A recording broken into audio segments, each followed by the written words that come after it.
जय हिंद दोस्तों, स्वागत है आपका अपने यूट्यूब चैनल RK24 में। यह हम लोग का बहुपद का दूसरा लेक्चर है। आज हम लोग पढ़ेंगे कि कोई भी बहुपद दिया हुआ रहता है उसका हम मान कैसे निकालेंगे। वह मान जो है बहुपद का मान निकालने के लिए एग्ज़ाम में पूछा जाता है। तो चलिए हम लोग देखते हैं कि कोई भी बहुपद दिया हुआ है उसका हम मान कैसे निकालेंगे। ये जो बहुपद है, बहुपद का जो घात होता है उस घात को हम लोग a मान लेते हैं। ये जो a है, ये जो a होता है ये हमेशा पूर्ण संख्या होना चाहिए, पूर्ण संख्या होना चाहिए, होल नंबर, तभी ये बहुपद कहलाएगा। यदि इसका घात पूर्ण संख्या होता है तब ये बहुपद कहलाता है। लेकिन हम लोग को जानना है कि बहुपद का मान कैसे निकालेंगे।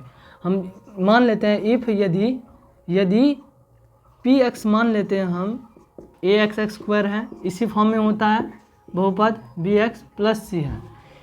हमको x के जगह पे हमको मान रखना है। मान लेते हैं पुट x बराबर 1, 0 से स्टार्ट करते हैं। x का मान 0 रखेंगे, उसके बाद 1 रखेंगे, उसके बाद 2 रखेंगे, ऐसे कर करके ये इन्फिनिटी तक जाता है, अनंत तक जाता है। पहले हम 0 से स्टार्ट करते हैं। तो x का मान यदि हम 0 रखते हैं तो क्या आ जाता है, a गुना 0 का स्क्वायर प्लस b गुना 0 प्लस c। यदि कोई भी संख्या को हम 0 से गुना करते हैं तो वह 0 ही होता है, 0 प्लस c। p0 जो है वो क्या आ जाएगा, p0 c आ जाएगा। यदि हम लोग x बराबर 0 पुट करते हैं, यदि हम लोग x बराबर 0 पुट करते हैं तो क्या आ जाता है, px का मान क्या आ जाता है, c आ जाता है। x बराबर 0 पर px का मान क्या होता है, c आता है। x बराबर 0 पर px का मान c आता है। उसी तरह अब हम लोग क्या करेंगे, पुट करेंगे x बराबर 2, पुट करेंगे x बराबर 1। अब 1 पुट करेंगे तो क्या आ जाएगा, p1 का वैल्यू क्या आ जाएगा, जितना जगह x है x के जगह हम लोग 1 रखेंगे तो क्या हो जाएगा, a इंटू 1 का square plus b into 1 plus c। क्या आ जाएगा, a plus b plus c। मतलब जो है यदि हम लोग x बराबर 1 पुट करते हैं, तो px का वैल्यू क्या आ जाता है, a plus b plus c आ जाता है। x बराबर 1 पर px का मान a plus b plus c हो जाता है। यदि हम लोग x बराबर 2 पुट करते हैं, तो क्या हो जाएगा, सभी जितना जगह x है उस x के जगह पर हम लोग 2 रखेंगे। p2 तो क्या हो जाएगा, a इंटू 2 का स्क्वायर प्लस b इंटू 2 हो जाएगा प्लस c हो जाएगा। तो क्या लिखेंगे, a 2 दूनी का 4a plus 2b plus c हो जाएगा, अब जो है x बराबर 2 जो आया है, यदि हम लोग x बराबर 2 पुट करते हैं तो px का वैल्यू क्या हो जाता है, 4a plus 2b plus c। इसी तरह पुट करते करते हम लोग n तक जाएंगे। यदि हम पुट करते हैं x बराबर n, मान के चलिए n इन्फिनिटी है, कोई नंबर है, नेचुरल नंबर है, n पुट करते हैं तो क्या हो जाता है, pn जो है x बराबर n पुट करते हैं तो क्या हो जाएगा, a इंटू n का square plus b into n plus c। pn क्या हो जाएगा, n square a plus nb plus c हो जाएगा। मतलब पुट करते हैं x बराबर n, तो पुट x बराबर n यदि हम पुट करते हैं तो px का वैल्यू जो आता है वो n square a plus nb plus c आता है। फिर से स्टार्ट करते हैं। यदि हम लोग x बराबर 0 पुट करते हैं तो उस पर px का मान c आता है। यदि हम लोग x बराबर 1 पुट करते हैं तो उस पर px का मान a plus b plus c आता है। यदि हम लोग x बराबर 2 पुट करते हैं तो उस पर px का मान 4a plus 2b plus c आता है। उसी तरह करते करते इन्फिनिटी तक जाते हैं हम लोग। इन्फिनिटी तक जाएंगे तो px का मान n रख दिए हैं तो क्या हो जाएगा, उस पर हमारा वैल्यू जो आएगा px का मान n square a plus nb plus c आ जाता है। यह है बहुपद का मान निकालने का तरीका।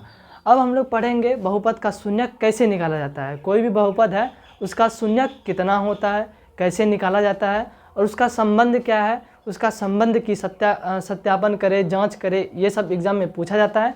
तो चलिए हम लोग स्टार्ट करते हैं। बहुपद का शून्यक।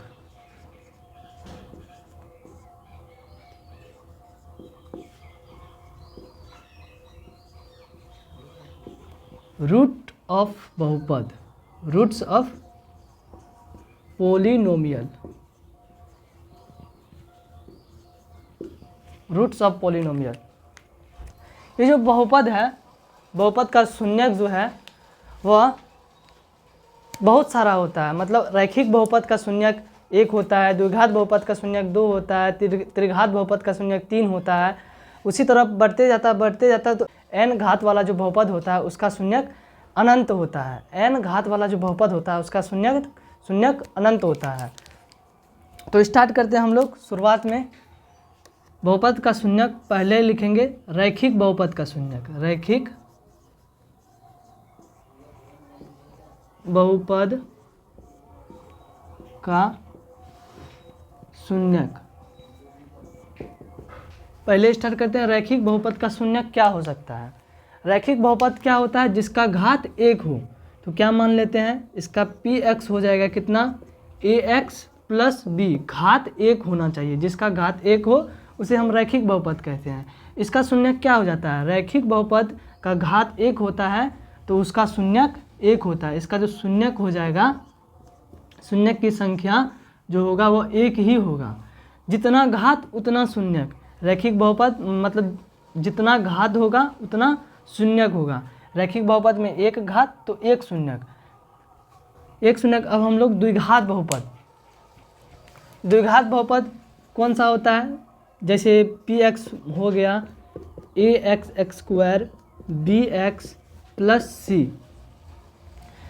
हो गया, ये द्विघात बहुपद हो गया। इसका जो शून्यक है उसका 2 होगा। इसका जो शून्यक है इसका शून्यक 2 होगा। हम क्या बोले, जितना घात उतना शून्यक, जितना घात उतना शून्यक। px ax² bx plus c है तो x का जो घात है वो 2 है तो शून्यक भी कितना होगा, 2 होगा। अब हम लोग इसका शून्यक का संबंध होता है उसको हम पढ़ते हैं। शून्यक का जो संबंध होता है, ये जो शून्यक होता है उस शून्यक को हम, एक शून्यक जो होता है पहला शून्यक, पहला रूट जो होता है, रूट मतलब शून्यक होता है, पहला शून्यक इसको r1 मान लेते हैं। 2 शून्यक है, एक शून्यक को r1 मान लिए और दूसरा शून्यक को हम लोग r2 मान लिए। पहला शून्यक r1 है, दूसरा शून्यक r2 है, या नहीं तो इसको अल्फा भी मानते हैं और बीटा भी मानते हैं। पहला शून्यक अल्फा, दूसरा शून्यक बीटा। जनरली हम अल्फा बीटा को ही मानेंगे, r1 r2 को नहीं मानेंगे। पहला शून्यक अल्फा और दूसरा शून्यक बीटा है। यदि हम लोग ये शून्यक अल्फा और बीटा है, यदि हम लोग अल्फा और प्लस बीटा करते हैं, अल्फा एक शून्यक को दूसरे शून्यक के साथ जोड़ते हैं तो ये जो बहुपद होता है, ये बहुपद का b माइनस का b अपॉन a के बराबर होता है। a प्लस b दिया हुआ है, मतलब पहला शून्यक और दूसरा शून्यक को जोड़ते हैं तो यहाँ ये जो बहुपद दिया हुआ रहता है उसका b अपॉन a होता है, माइनस b अपॉन a होता है। उसी तरह यदि हम पहला शून्यक और दूसरा शून्यक को गुना करते हैं तो ये जो बहुपद होता है उसका c अपॉन a होता है, c अपॉन a होता है। ये हो गया द्विघात बहुपद। अब हम लोग त्रिघात बहुपद में चलते हैं। त्रिघात बहुपद में क्या होता है, px जो होता है वो क्या होता है, ax³ होता है, bx² होता है, cx होता है और लास्ट में d होता है। ये त्रिघात बहुपद हो गया। त्रिघात बहुपद का कितना घात, 3 घात। तो 3 घात मतलब 3 शून्यक। इसका कौन कितना शून्यक होगा, इसका शून्यक का संख्या जो होगा वह 3 होगा। पहला शून्यक इसका मान लेते हैं अल्फा, दूसरा शून्यक मान लेते हैं बीटा और तीसरा शून्यक मान लेते हैं इसका गामा, अल्फा बीटा गामा। यदि हम पहला शून्यक और दूसरा शून्यक और तीसरा शून्यक को जोड़ते हैं तो क्या होता है, यदि कोई भी शून्यक को जोड़ते हैं तो वो हमेशा b/a के बराबर होता है। त्रिघात रहे, चतुर्घात रहे, पंचघात रहे, कोई भी शून्यक हो यदि हम उसको जोड़ते हैं तो हमेशा माइनस b/a के बराबर होता है। उसी तरह यदि alpha into beta plus beta into gamma plus gamma into alpha, यदि हम पहला शून्यक, ये पहला शून्यक है, दूसरा शून्यक के साथ गुना करके फिर दूसरा शून्यक और तीसरा शून्यक को गुना करके जोड़ देते हैं और ये इसको गुना करके जोड़ देते हैं तो क्या हो जाता है, यह हमेशा माइनस c/a के बराबर होता है। यह हमेशा c/a के बराबर होता है। उसी तरह लास्ट में बच जाता है alpha into beta into gamma. यह हमेशा किसके बराबर में होगा, तो हमेशा ये डी बाय ए के बराबर में होगा। ये किसके बराबर में होगा? यह डी बाय ए के बराबर में, ये वाला डी और ये वाला ए, ये वाला डी और ये वाला ए के बराबर में होगा। अब इसका एग्जाम्पल को हम अगले वीडियो में लेंगे। तो चलिए आज की पढ़ाई यहीं तक रखते हैं। धन्यवाद।